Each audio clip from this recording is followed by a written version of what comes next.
Pada saya akan membahas tentang aspek informasi dalam pelayanan.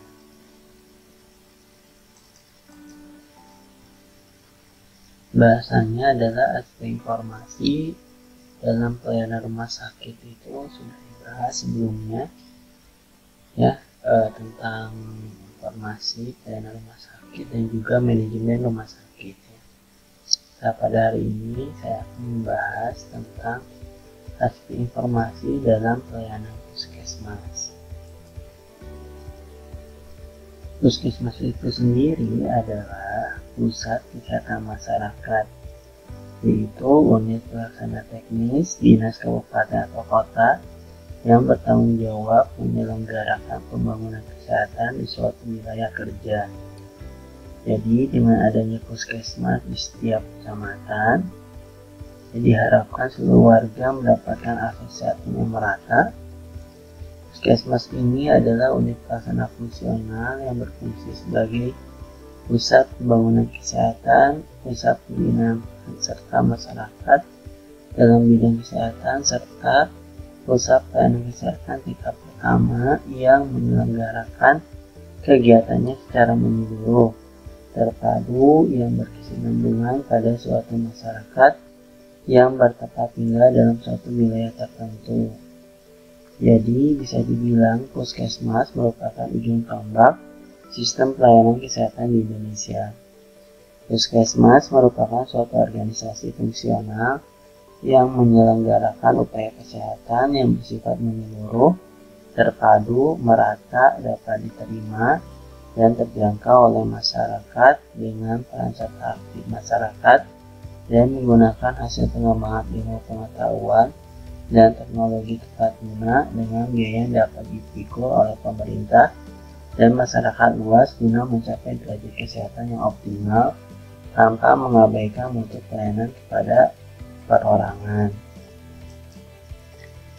Visi puskesmas adalah indikator adalah tercapainya kecamatan sehat menuju Indonesia sehat.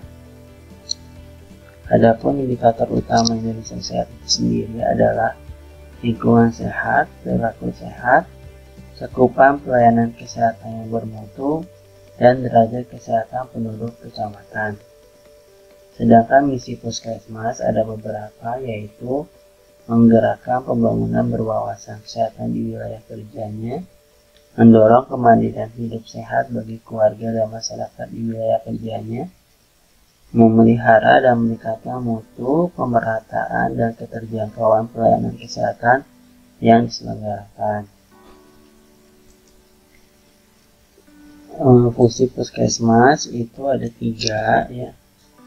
Puskesmas sebagai pusat kesehatan masyarakat memiliki visi yang harus diwujudkan, yaitu visi pembangunan kesehatan menuju Indonesia sehat.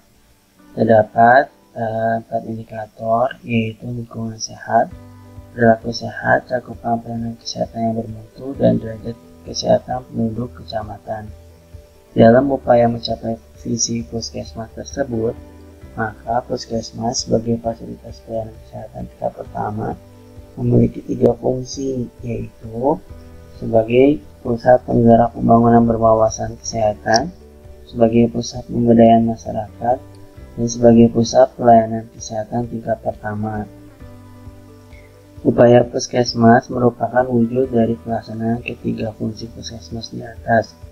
Dikelompokkan menjadi 2, yaitu 1. Upaya kesehatan wajib meliputi promosi kesehatan, kesehatan lingkungan, kesehatan ibu dan anak, termasuk keluarga berencana, perbaikan gizi, pemberantasan penyakit menular, dan pengobatan. Yang kedua, upaya kesehatan pengembangan yang merupakan upaya yang ditetapkan berdasarkan permasalahan kesehatan yang ditemukan di masyarakat serta yang disesuaikan dengan kemampuan puskesmas. Segala upaya yang dilaksanakan tentunya harus memiliki indikator untuk mengukur keberhasilan berupa evaluasi. Salah satu bidang fokus yang diteliti adalah evaluasi kesehatan ibu dan anak, yakni pemantauan perkembangan pelayanan KIA di tempat pelayanan. fungsi puskesmas yang lainnya, kini fungsi puskesmas itu bertambah, yakni memberikan rujukan jika pasien ingin dirawat dengan BPJS di rumah sakit, maka puskesmas akan melakukan pemeriksaan dasar, kemudian mengeluarkan surat rujukan agar pasien diterima di rumah sakit untuk dirawat. Nah, di tengah pandemi COVID-19, saat ini fungsi dan tugas puskesmas juga bertambah. Puskesmas juga menjadi garda terdepan penanganan dan pencegahan penyebaran COVID-19. Kini sebagian besar puskesmas sudah menyediakan layanan tes COVID-19 untuk berbagai keperluan. Puskesmas juga bertugas dalam penyelenggaraan seperti mengadakan pelayanan kesehatan dasar secara komprehensif, berkesinambungan dan bermutu, ya, melaksanakan pelayanan kesehatan dengan prinsip koordinasi dan kerjasama inter dan antar profesi, menyelenggarakan rekam medis, melakukan pencatatan pelaporan dan evaluasi, melakukan peningkatan kompetensi tenaga kesehatan, dan juga melaksanakan pembinaan fasilitas pelayanan kesehatan tingkat pertama di wilayah kerjanya. Nah, sekarang kita akan membahas tentang e-health itu sendiri, ya. Itu adalah elektronik yang berarti elektronik dan health yang berarti kesehatan masyarakat secara umum. E-health adalah suatu layanan masyarakat dalam bentuk aplikasi teknologi informasi dan komunikasi yang terhubung dengan keseluruhan elemen fungsional pendukung sektor kesehatan sebagai basis pengetahuannya. Definisi format e-health dapat ditemui antara lain sebagaimana diajukan oleh World Health Organization atau WHO, yaitu the use information and communication technology for health to, for example, treat patient, pursue research, educate student, track disease, and monitor public health. Sementara dalam Kemenkes, tahun 2012 disebutkan bahwa e-health adalah pemanfaatan TIKA di sektor kesehatan, terutama untuk meningkatkan pelayanan kesehatan. Mengacu pada definisi e-health yang diajukan WHO di atas, maka e-health mencakup secara komprehensif segala urusan pemerintah yang terkait dengan pelayanan kesehatan seperti pelayanan pasien, penelitian dan pendidikan bidang kesehatan, pengendalian penyakit, serta pemantauan kesehatan masyarakat secara umum. Dalam konteks ini, maka pengembangan dan implementasi e-health di suatu negara melibatkan beberapa institusi kunci, yaitu pemerintahan, contohnya di kementerian, dinas kesehatan, konsul kesehatan, lalu institusi pelayanan kesehatan seperti rumah sakit, klinik, apotek, dan juga puskesmas, ya, institusi pendidikan, serta institusi pembiayaan kesehatan seperti asuransi.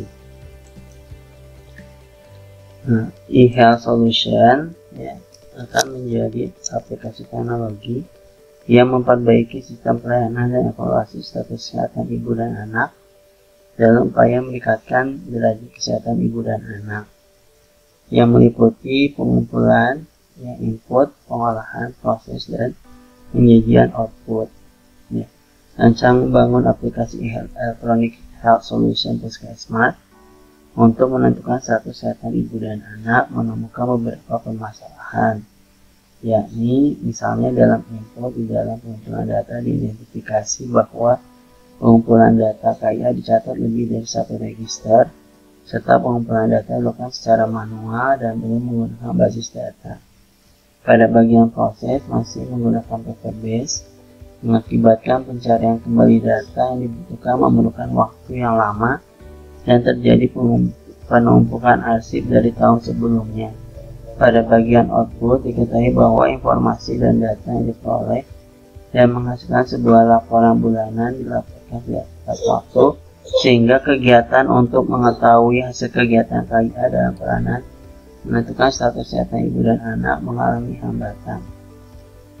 Nah, temuan yang ditargetkan pada e-health solution itu menjadi suatu inovasi informasi teknologi yang dapat menjadi parameter evaluasi kesehatan secara berkala di puskesmas. Selanjutnya, penerapan e-health itu sendiri, ini ada link YouTube-nya bisa teman-teman buka dalam melihat penggunaan ataupun penerapan e-health itu sendiri. Dalam bentuk e-health itu ada beberapa bentuk. Yang pertama ada elektronik, catatan kesehatan, ada telemedicine, virtual tim kesehatan, ya bisa menggunakan Zoom, WA, ya video call misalnya atau Google Meet, kesehatan dan manajemen pengetahuan, dan juga in-health atau M-kesehatan seperti mobile health, di mana ada aplikasi misalnya di Play Store untuk berkaitan dengan kesehatan ataupun pelayanan kesehatan. Nah, terus juga bentuk e-health juga dapat digunakan sebagai database imunisasi dari mulai bayi dilahirkan sampai nanti usia, surveillance dalam sistem kewaspadaan dini seperti kondisi wabah ataupun misalnya ada bencana alam, optimalisasi data kesehatan dalam perencanaan tata kota, bagaimana membuat tata kota itu yang sehat dan juga asri sehingga penduduk di dalamnya bisa mendapatkan lingkungan yang sehat. Komponen e-health itu terdiri dari leadership and government, ya, tentang pemerintahan, pemimpinan. Itu adalah hal yang paling pertama.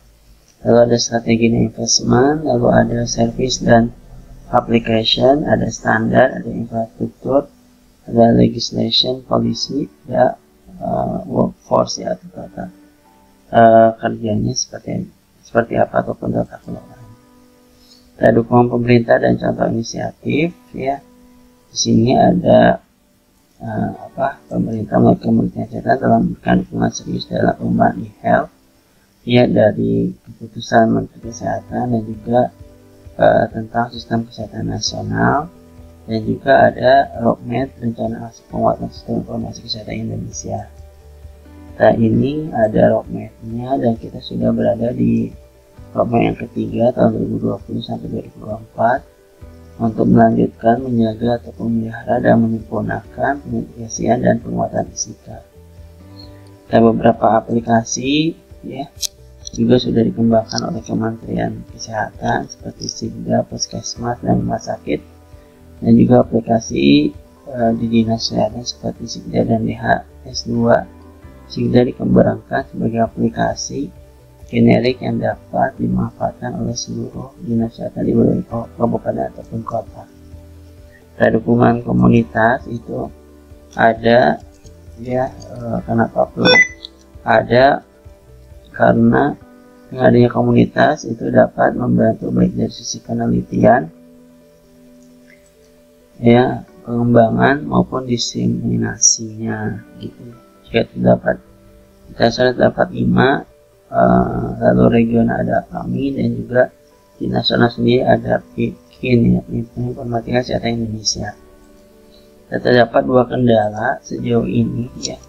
Yang pertama tentang kesenjangan digital, bagaimana infrastruktur TIK beberapa daerah tentunya membatasi penyebaran implementasi e-health, dan juga ada keengganan tenaga kesehatan untuk menggunakan e-health dan aspek kesehatan. Perlu pembangunan kapasitas untuk mendidik para tenaga kesehatan dalam pemanfaatan TIK. Melirik negara tetangga Filipina, pemanfaatan e-health di negara tersebut disertai dengan imunisasi ketika seorang pekerja kesehatan melayani masyarakat secara jarak jauh. Ya, mungkin itu saja yang bisa dijelaskan. Kalau misalnya ada pertanyaan bisa lewat WA, ya, dan juga kalau misalnya diskusi bisa lewat portal studentayani.ac.id. Ya, terima kasih banyak, hatur nuhun, semoga bermanfaat. Mohon maaf bila ada kekurangan. Assalamualaikum warahmatullahi wabarakatuh.